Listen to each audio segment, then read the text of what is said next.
नमस्कार साथियों, इन दिनों एक सवाल लोगों को बहुत परेशान कर रहा है। क्या सरकार गांव के स्कूलों का विलय कर स्कूल बंद कर रही है? क्या इससे बच्चों की पढ़ाई, नौकरियां और शिक्षकों का भविष्य खतरे में है?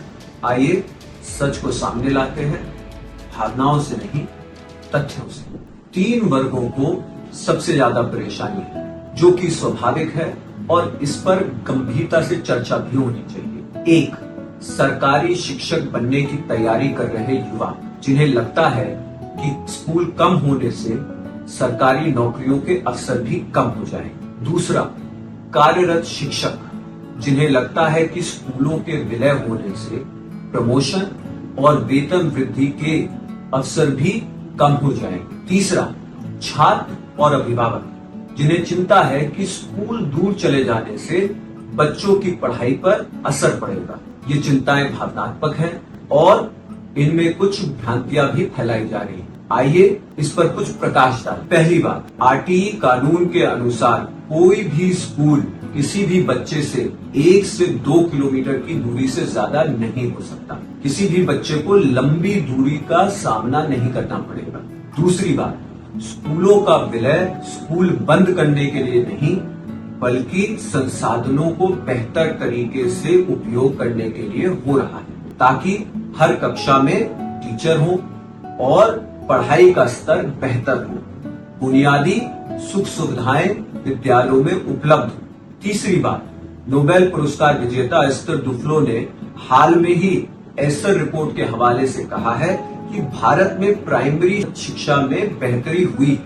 अब जरूरत है मिडिल और सीनियर सेकेंडरी स्कूलों की गुणवत्ता बढ़ाने की। इस पर आइए कुछ आंकड़े भी मैं आपसे साझा करना चाहता हूँ। प्रदेश में 2017 से 18 में जहां लगभग 2,55,000 स्कूल थे, वहीं 23-24 में प्रदेश में 2,58,000 स्कूल थे। साल 2018 में केवल 33.3 स्कूल छात्र शिक्षक अनुपात मानक पर खरे उतरते थे। यह आंकड़ा 2022 में बढ़कर 64.2% हो गया है, जो कि राष्ट्रीय औसत से भी बेहतर है। इस दौरान सरकारी स्कूलों में शिक्षकों की संख्या भी बढ़ी है।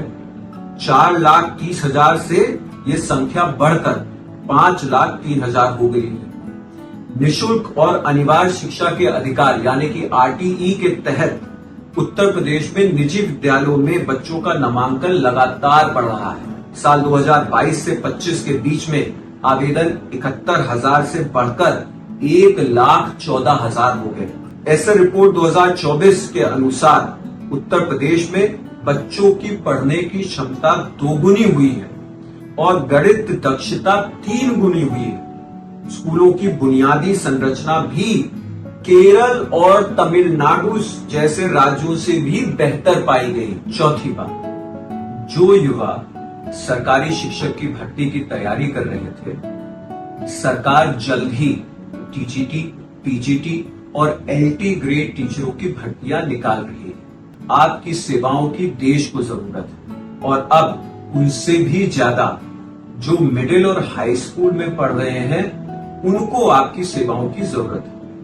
अभी से तैयारी करें, निराश न हो। जल्द ही आप सभी लोगों को रोजगार के बहुत से अवसर सीनियर सेकेंडरी और मिडिल स्कूल में, जहां पे पेमेंट भी ज्यादा है, मिलने का कारण हो। यह निर्णय शिक्षकों को हटाने के लिए नहीं, बल्कि शिक्षा व्यवस्था को मजबूत करने के लिए और शिक्षकों की भूमिका को और प्रभावशाली करने के लिए है। स्कूल क्लस्टर मॉडल, डिजिटलीकरण और सशक्त नेतृत्व की भूमिका में अब शिक्षक और युवा अभ्यर्थी एक केंद्रीय भूमिका निभाएंगे।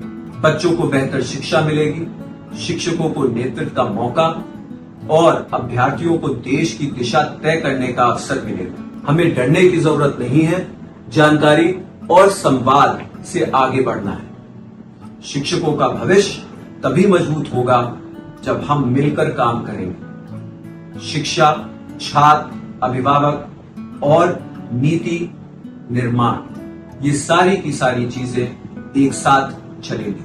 कमेंट में बताइए आप शिक्षा में सुधार कैसे देखना चाहते हैं। धन्यवाद।